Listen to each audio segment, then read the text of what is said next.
Next section है 44 ADA।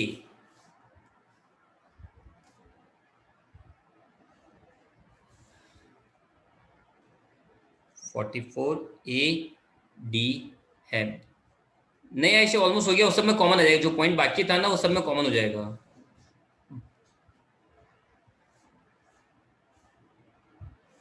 तो देखो 44 ADA, PGBP on presumptive basis for professional. मतलब ये पूरा सेक्शन प्रोफेशनल को कवर करता है, ना कि बिजनेस को। ठीक है, तो इसमें क्या क्या कवर होते हैं? सबसे पहले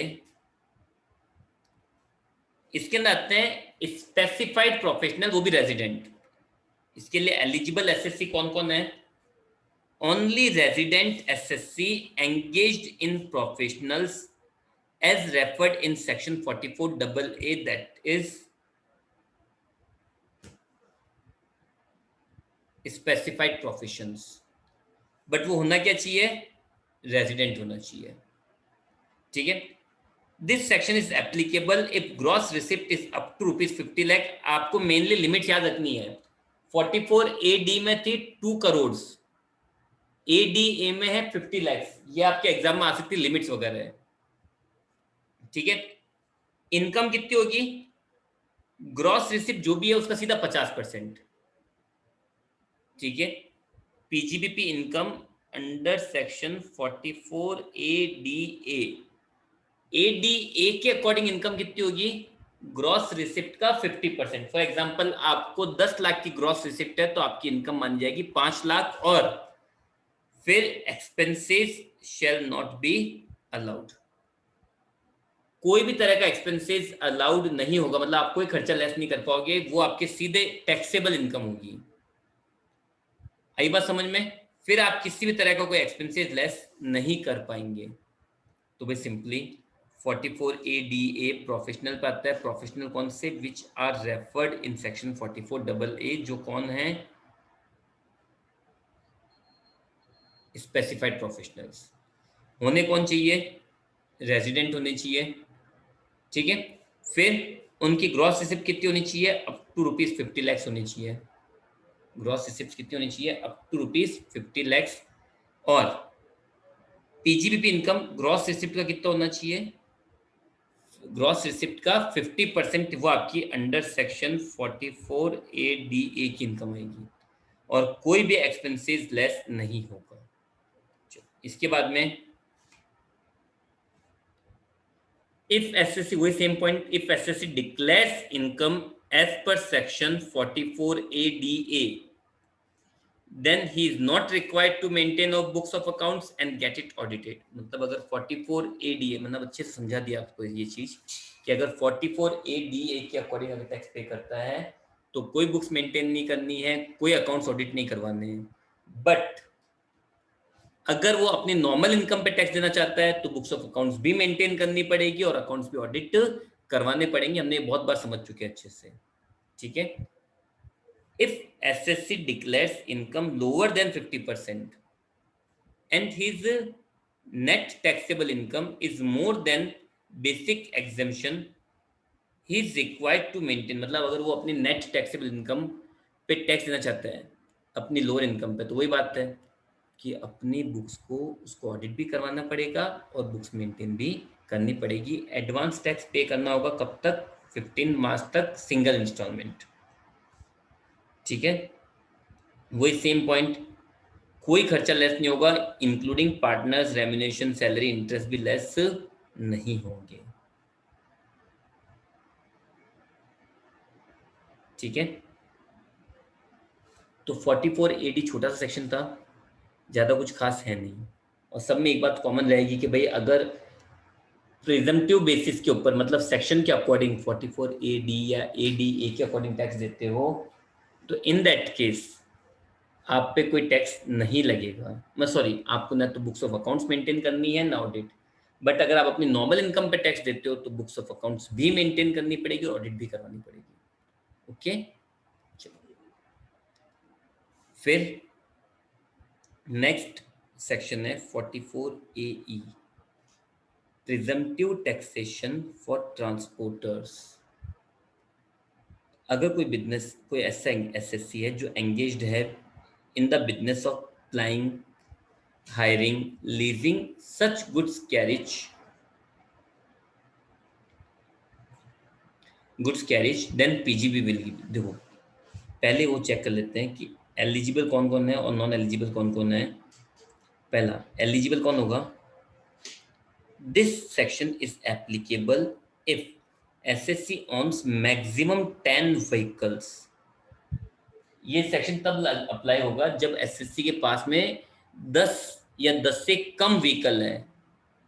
ठीक है, if SSC owns more than 10 vehicles at any time during the previous year then this section shall not apply। मतलब अगर आपके पास 10 या 10 से कम व्हीकल है तब तक तो एप्लीकेबल है, पर 10 से ज्यादा होते ही एप्लीकेबल नहीं रहेगा।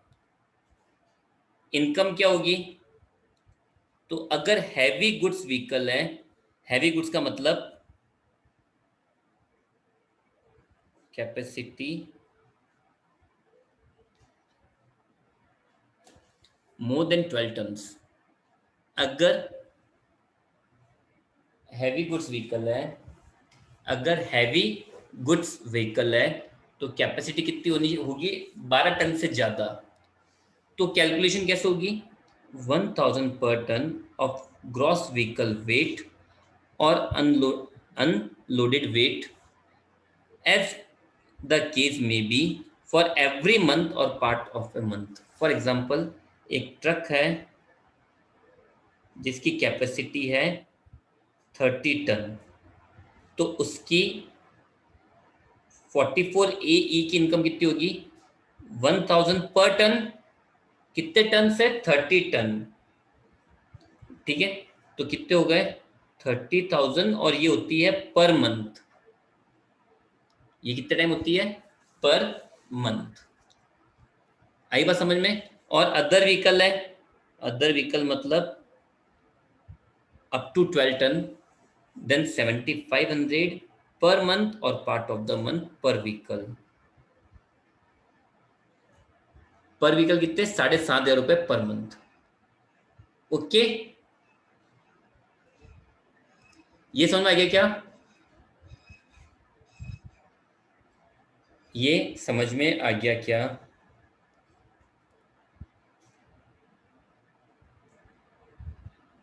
ओके, देन मंथ के टाइम ध्यान के रखना है, income calculated even vehicle not put to use but own by SSC. मतलब खरीदते ही इनकम चालू हो जाएगी, खरीदते ही इनकम चालू हो जाएगी। जैसे a purchase truck on 30th April 2020, capacity है 20 ton, put to use from 1 January 21। तो इनकम क्या होगी, तो भाई सिंपल सी बात है, अगर कोई व्हीकल महीने में एक दिन भी काम आ गया तो वो पूरा मंथ माना जाएगा। मतलब 30 अप्रैल को काम में लिया ना, तो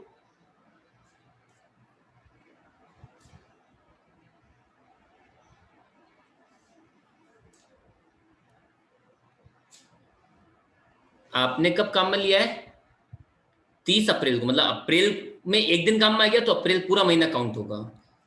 पुट टू यूज इररिलेवेंट है, परचेज करते कैलकुलेशन चालू हो जाएगी, मतलब पूरी इनकम निकलेगी अप्रैल टू मार्च। 20 टन है, 12 टन से ज्यादा है मतलब हैवी हो गया, हैवी है तो कितना होगा 1000 पर टन पर मंथ। तो कितने महीने हो गए टोटल, 12 महीने हो गए। तो ये हो गया आपके 2,40,000।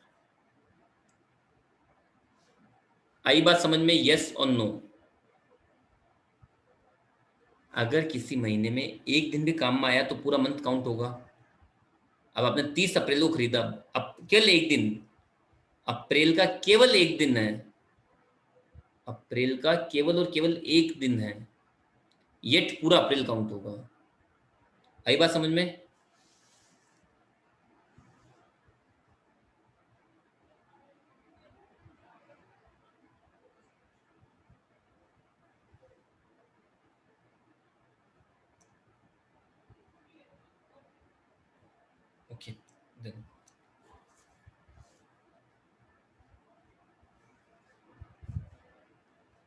इसके बाद में फिर वही बेसिक चीज, कोई भी एक्सपेंसेस लेस नहीं होगा, पार्टनर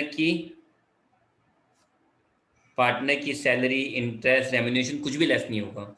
उसी तरह से वो इसने वो डेफिनेशन दे रखी है।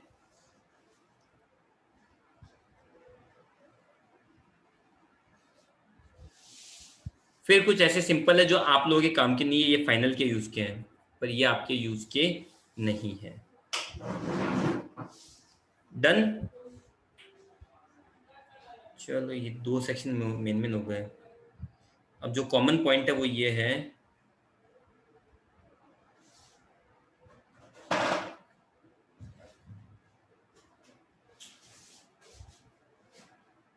चलो सुनना।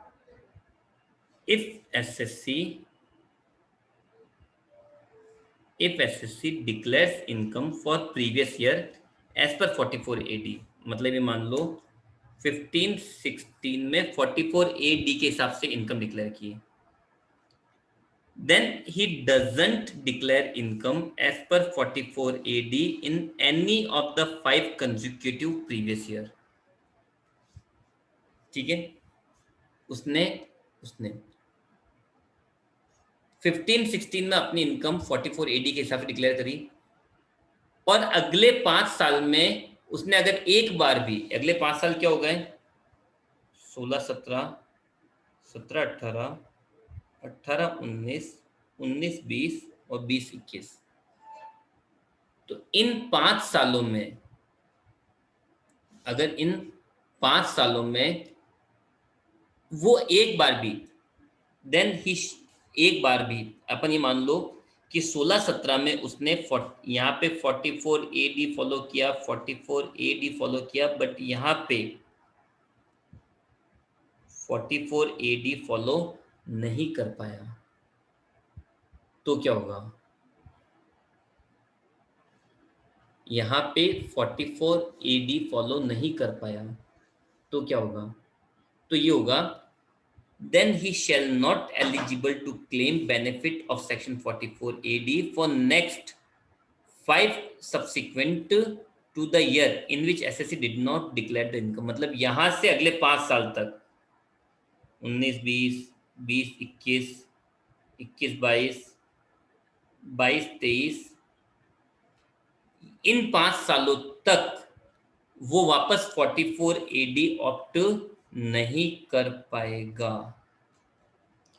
बात यह है कि उसने 15-16 में 44 AD के हिसाब से इनकम डिक्लेयर करी, ठीक है, 15-16 में 44 AD के हिसाब से इनकम डिक्लेयर करी, बट फिर अगले 5 साल में किसी एक साल भी अगर वो फेल हो गया, जैसे मैंने बोला कि 16-17 में ठीक था, 17-18 में ठीक था, पर 18-19 के अंदर वो 44 AD ऑप्ट नहीं कर पाया, उसने अपनी एक्चुअल इनकम पे टैक्स दिया, तो इन दैट केस अब अगले 5 साल तक वापस 44 AD ऑप्ट नहीं कर पाएगा। हाँ, लेकिन अगर 20-21 तक वो ऑप्ट कर लेता है, 21-22 में ऑप्ट आउट करता है, भाई 20-21 तक 44 AD ऑप्ट कर लेता है, 21-22 में ऑप्ट आउट करता है तो कोई पंगा नहीं है, 21-22 में ऑप्ट आउट करी तो वापस से 22-23 में वापस से ऑप्ट कर सकता है।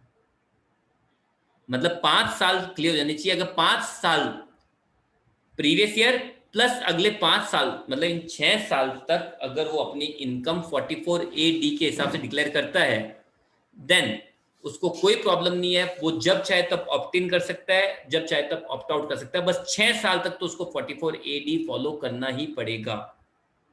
पर अगर 6 साल के बीच में अगर एक बार भी चेन ब्रेक हुई तो अगले 5 साल तक वो डिबार्ड हो जाएगा, अगले 5 साल तक वो वापस से 44 AD ऑप्ट नहीं कर पाएगा, ठीक है। और सेम ऑलमोस्ट सब में है ये चीज, 44 AD हो, AE हो, ADA हो, सब में ये चीज कॉमन है।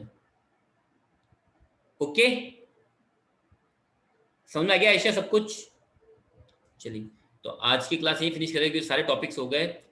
कल से हम लोग कुछ बीच के सेक्शन से वो पिक करेंगे ना, नेक्स्ट क्लास में जो बीच के सेक्शन से वो पिक करेंगे। ओके।